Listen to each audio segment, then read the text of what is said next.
football lovers, welcome back to Coffee Ball. Di posan gue kali ini gue bakal ngebahas atau mereview beberapa pembelian di beberapa klub yang ada di Eropa. Dan di sini gue bakal segmen ini gue bakal terus-terusan dibuat, dan setelah segmen review pemain baru-baru sebuah klub, gue juga bakal ngebahas atau mereview sebuah klub dalam satu musim ini. Meskipun musim ini belum habis, tapi ya kemungkinan besar kan musim ini kan tidak akan berlanjut, kemungkinan besar, gue nggak tahu. Bundesliga sebenarnya udah memaksa untuk bisa mulai Bundesliga di akhir Mei, tapi gue sih kurang yakin karena rumor-rumor dari luar negeri aja katanya vaksinnya baru ditemukan 18 bulan lagi. Gue nggak tahu, tapi ya gue di sini hanya ingin mereview saja karena Coach Justin saya sudah membuat free season beberapa klub terus depan, jadi nggak ada yang salah jika gue ingin mereview sebuah klub gitu. Jadi langsung saja kita ke klub pertama yang bakalan gue review pemain baru-barunya ialah Manchester United. Manchester United di transfer window kemarin. Jadi di sini tuh gue bukan nge-review transfer yang hanya terjadi di bulan Juni lalu, bukan hanya di musim panas yang lalu, tapi yang bulan Januari pun bakal gue bahas juga. Jadi nanti Bruno Fernandes bakal gue bahas juga. Yang pertama ialah MU membeli Daniel James dari Swansea City seharga 15 juta pounds. Pada awalnya ya pasti fans MU itu pasti dikecam oleh fans sepak bola lainnya, baik itu fans Spurs yang meskipun gue sedikit agak ya gitu lah, karena Daniel James pun belum main tapi udah dikecam oleh fans lain. Mengapa sih fans MU dikecam? Karena gini, rumor itu kan MU mau beli Bale, mau beli siapa lagi, Dembele juga mau dibeli, Tuan Griezmann yang didatengin malah Daniel James. Pada ngebully, tapi sebenarnya itu juga bukanlah suatu hal yang pantas untuk dibully, karena Daniel James tidak bermain buruk, belum pernah bermain sekalipun tapi sudah dibully. Dan akhirnya pembulian itu semua terbayar habis dari 3 match perdana Daniel James yang berhasil mencetak gol, atau 4 match perdana ya, karena dia lawan Tottenham lawan Wolverhampton 3 golin ke match kedua. Jadi dalam 4 match dia mencetak 3 gol. Dan Daniel James ini posisi aslinya left wing forward. Kalau di PES kalau di udah nggak usah dibahas. Tapi di musim ini MU menaruh dia di right wing karena ya make sense. Rashford pun main di left wing dan bagus. Dan sayang misalkan Rashford dicadangin atau dipindahkan ke right wing hanya karena Daniel James. Dan James pun main di right wing sudah pernah beberapa kali dicoba dan biasa-biasanya sama atau bahkan lebih bagus di right wing. Jadi ya memang Daniel James ini dari awal yang bagus nih, makin kesini turun, dan kemudian akhir-akhir sebelum semua sepak bola di karantina atau di postpone, dia sedikit naik nih. Tapi ya salah satu kelemahannya Daniel James adalah inkonsistennya. Dia itu gimana ya? Dia itu orangnya cepat jelas, kuat, tahan banting, gesit, lincah gitu. Dan semua kebutuhan yang dibutuhin oleh winger tuh dia punya. Bahkan dia bisa untuk track back ke belakang, dia tuh rajin banget. Jadi gue bilang semua kelebihan atau sebuah kebutuhan untuk jadi seorang winger yang bagus dia punya. Tapi cuman satu yang dia nggak punya itu loh, konsistennya dia tidak konsisten. Ya seperti gue bilang tadi, dari 4 match sudah 3 gol. Sampai sekarang pun dia belum nambah berapa gol, 2 atau 3 gol. Jadi dari 4 match cetak 3 gol, terus 20-an match cetak 3 gol. Jadi inkonsisten banget. Tapi ya gue harap Daniel James gue berharap lebih dari Daniel James untuk musim depan, karena Daniel James ya masih pemain muda, 21 tahun. Jadi wajar jika dia masih konsisten.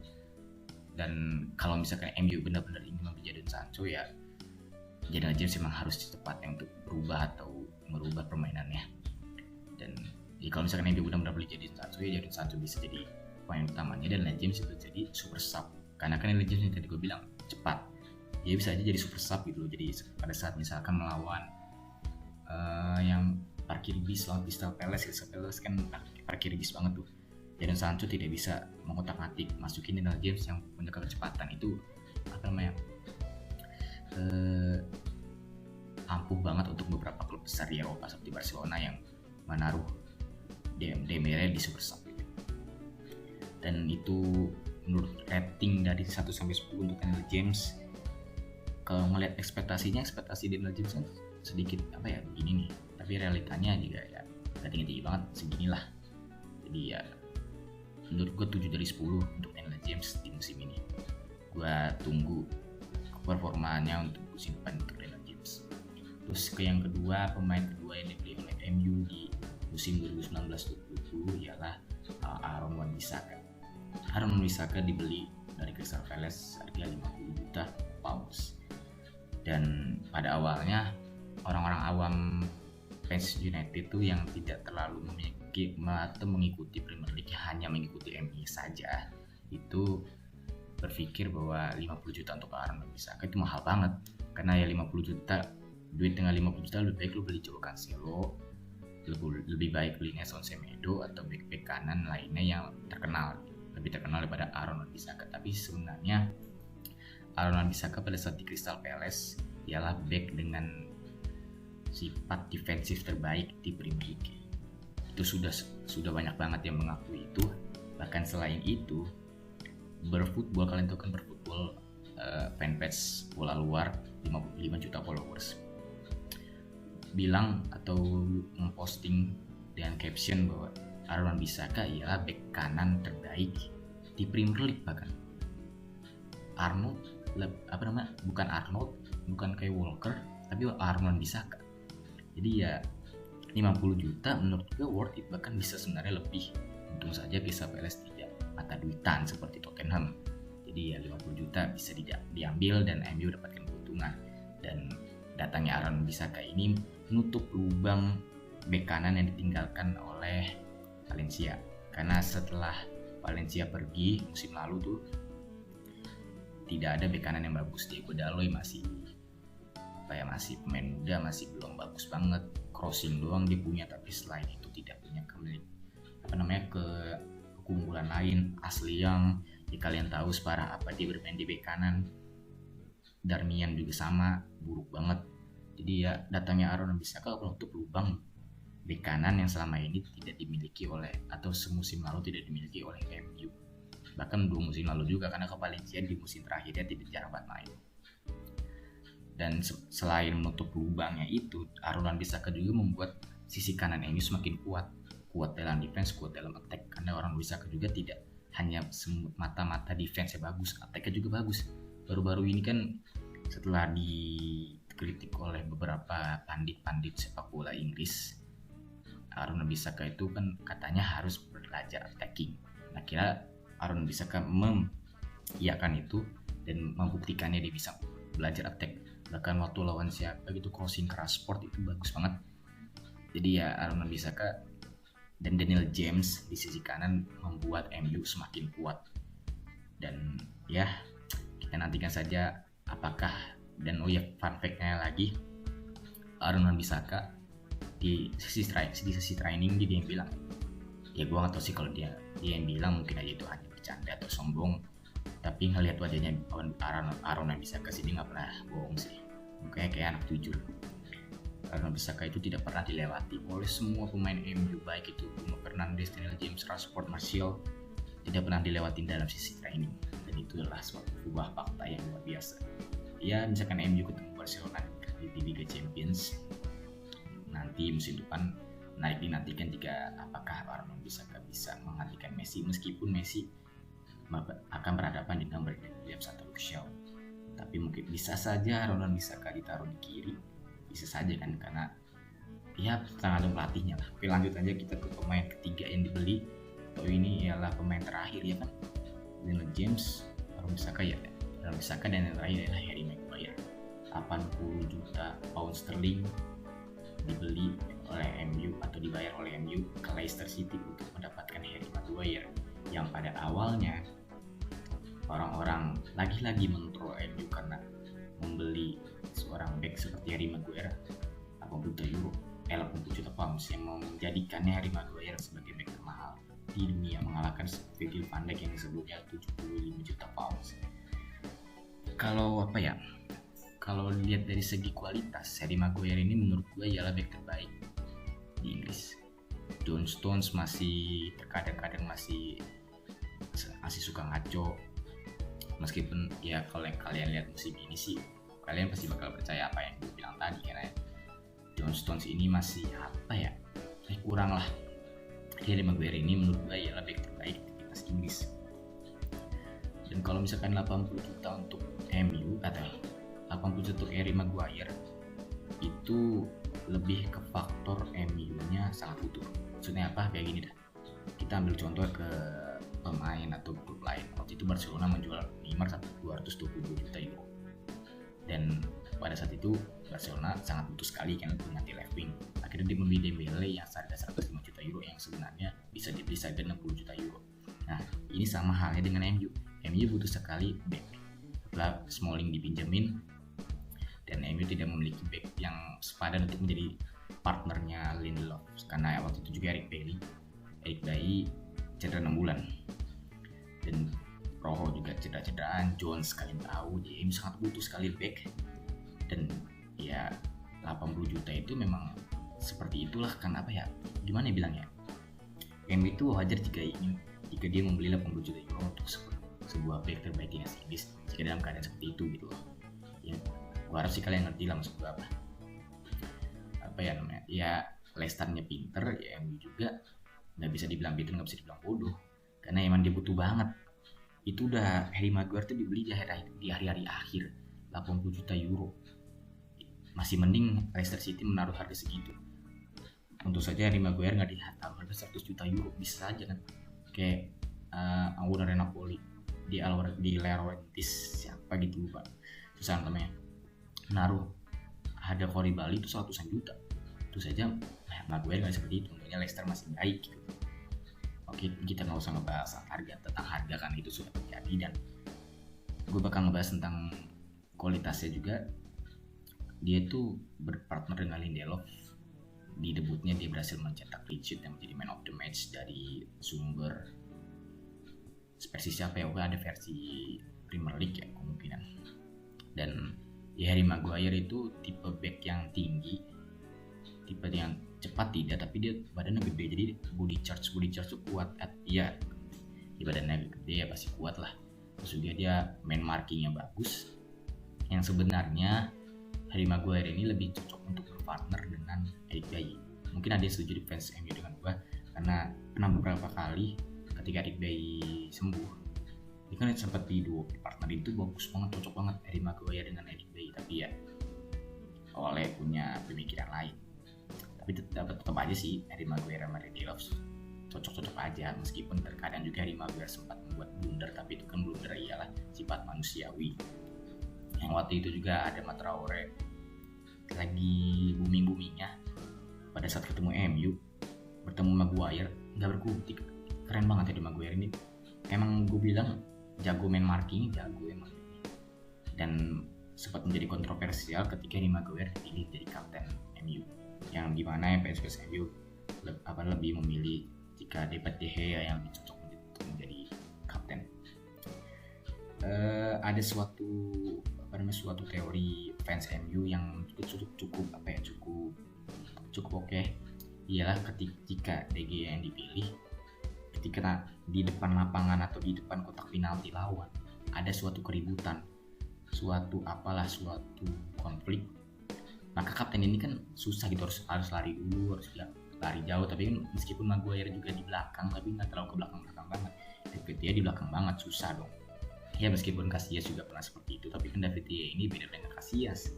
Casillas mah tipe yang kaptensi banget, kaptennya tuh luar biasa banget. Tapi David Dia ini kan sedikit pendiam gitu, kalian tau lah rasanya mungkin itu sedikit pendiam, dan juga ya begitulah. Kalau Harry Maguire sifat leadershipnya emang ada, apa ya sih, dia itu pokoknya suka ketika dia dibutin atau ada konflik suatu pemain MU, dia tuh suka membantu atau menolong atau menemboki dia itu, naruh badan dia kepada misalkan tokoh wasit atau misalkan ke lawan lainnya. Dan itu memang menunjukkan bahwa leadershipnya Harry Maguire bagus banget, dan terbukti bahwa semenjak Harry Maguire menjadi kapten, formnya MU oke aja abisnya, semakin hari semakin baik gitu.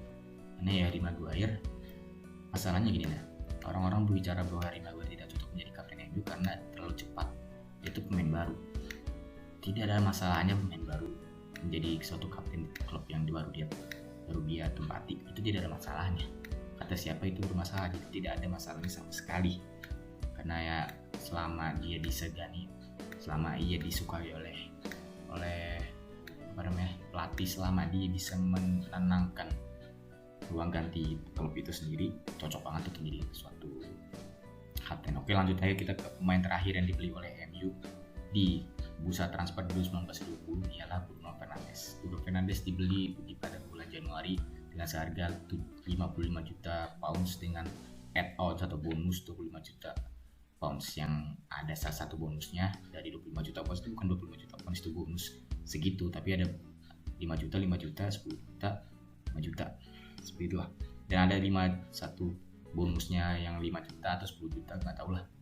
Itu bonusnya ialah ketika Bruno Fernandes menang Ballon d'Or, oke, MU harus bayar segitu. Iya, Bruno Fernandes kemungkinan, ya nggak tahu sih, kan kita nggak tahu masa depan juga. Tapi melihat pemain-pemain muda yang luar biasa, muncul-munculan terus, Mbappe, Haaland, Sancho, Rashford, dan Bruno Fernandes yang umurnya sudah 25-26 tahun ya sulit juga, meskipun ya 25-26 tahun bukan usia emas, tapi ya menurut gue ini ya target yang kurang, bonus yang MU cerdik untuk membuat bonus seperti ini. Ini bukan yang terakhir, terakhir ada satu lagi Galo, salah. Dan ya Bruno Fernandes memanglah suatu pemain yang harus dibeli oleh MU karena dia bermain di AMF, dan AMF sebelumnya ialah Lingard, ada Pereira, kalian tahu lah fans MU seburuk apa dia, dan selalu dibully itu sama ya semua pencinta sepak bola Indonesia, baik di Instagram, di Twitter, Facebook, selalu dibully itu pemain. Dan ya memang dulu sekali AMF yang pada dari bulan Januari awal sampai bulan Januari akhir, Bruno Fernandes selalu dirumorin terus karena emang MU itu butuh banget si Bruno Fernandes ini. Apakah ada IMF lainnya? Ada sebenarnya, Jack Grealish, ada James Maddison, tapi James Maddison masih terlalu mahal, 80 juta. Dan juga Jack Grealish nggak terlalu bagus banget gitu. Dan di tengah-tengah itu adalah ada Bruno Fernandes yang bagus dan harganya terjamin. Dan masuklah Bruno Fernandes ke MU, dia langsung membuat MU tidak terkalahkan dalam 9 laga berturut-turut. Itu sebuah Bruno Fernandes ini kalau kalian teliti dalam laga Wolves ya, baru 1 hari dia bermain atau 1 hari dia tiba di MU, dia sudah bisa mengkapten atau memimpin atau menyuruh semua pemainnya. Kayak dia tuh menyuruh kayak siapa, misalkan kayak ada Aaron misalkan di kanan atau di kirinya, dan bilang sih maju gitu. Itu kan suatu hal yang bisa diberikan atau suatu hal yang bisa dibuat oleh pemain-pemain yang sudah senior, yang sudah 3 tahun, 4 tahun. Dan ini Bruno Fernandes baru sehari loh, belum nyampe setahun, baru sehari, belum nyampe sebulan bahkan, dan sudah bisa membuat seperti itu suatu hal yang luar biasa banget. Dan dia juga bisa membuat chemistry dengan strikernya MU yang sangat-sangat loyo, tapi dia bisa membuat chemistry dengan Anthony Martial, dan itu ialah suatu hal yang sangat bagus. Bruno Fernandes ini bisa menjalin chemistry dengan pemain ataupun dengan striker dengan jangka waktu yang sangat cepat, tidak perlu lama-lama ya, meskipun pada saat Bruno Fernandes masuk sehari dia bermain, ada jedanya tuh, mungkin aja di situ jeda itu kan MU sempat latihan di Spanyol ya, mungkin aja Anthony Martial sama Bruno Fernandes sedikit apalah gitu, mungkin aja. Dia itu kan cepat juga tuh, cuma 2 minggu dia bisa membuat chemistry yang bagus.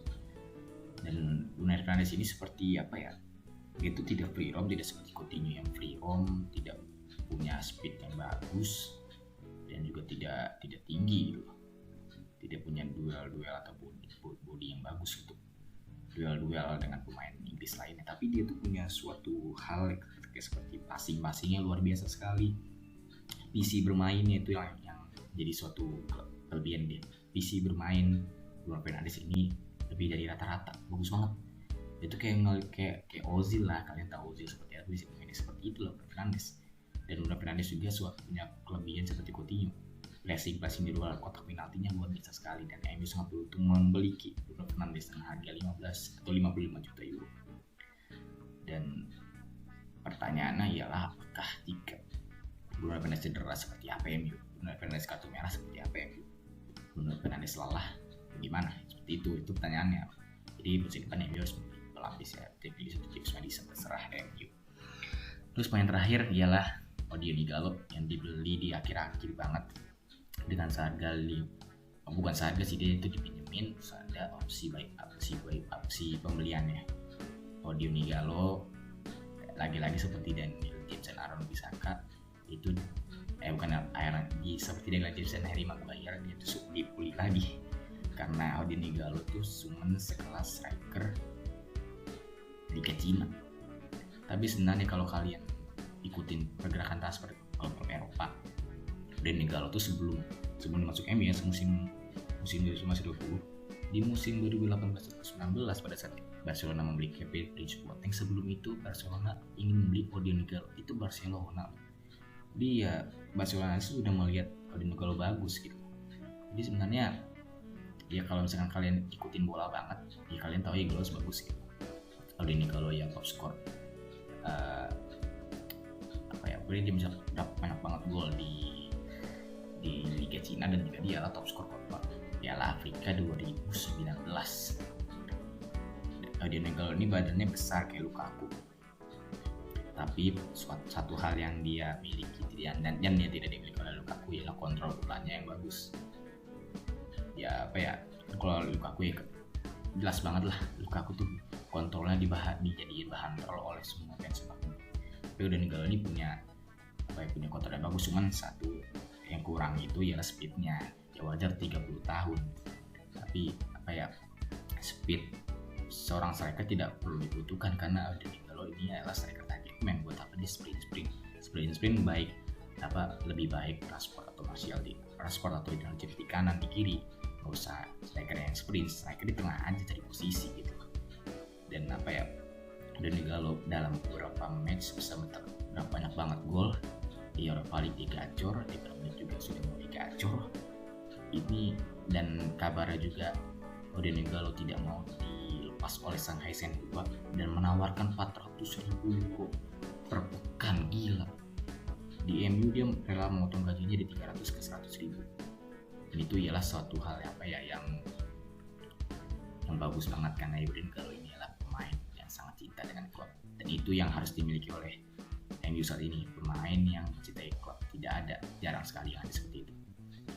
Odion Ighalo ini sangat cinta, dia rela memotong gajinya. Dan sekarang yang dapat pertanyaan, apakah ditawar 400.000 euro dia mau? 400.000 euro itu gede banget. Itu tuh gede banget lah. Kalian cari aja di kalkulator, 400.000 euro itu berapa? 400.000 euro dikali 16.000 rupiah berapa, tinggal cari aja. Itu tuh gede banget, tapi kemungkinan sih Odion Ighalo tidak bakal menerima itu karena dari 300.000 jadi 100.000 aja diterima gitu kan, demi MU yang dia sudah janji dengan adiknya yang sudah meninggal untuk suatu saat dia bisa pergi ke sana. Jadi ya Odion Ighalo, tadi rating Aaron Wan-Bissaka 8 dari 10, Harry Maguire 7 dari 10, Bruno Fernandes 9 dari 10, Odion Ighalo 8 dari 10. Ekspektasi Odion Ighalo pada saat awal masuk tidak seperti sekarang. Maksudnya kayak dia ekspektasi awal masuk ya udah, belum mau main, kalau mau bagus alhamdulillah, kalau jelek ya udah mah. Ya, karena ya kita nggak berharap apapun, tapi setelah dia bermain makin bagus dan kita sendiri puas. Karena kan kalau dia bagus ya alhamdulillah, kalau jelek ya udah. Jadi bagaimana guys, apakah kalian setuju dengan pendapatku? Jika kalian setuju tinggal di like, jika kalian tidak setuju tinggal dislike aja. WhatsApp guys, Aulers Vlog Football.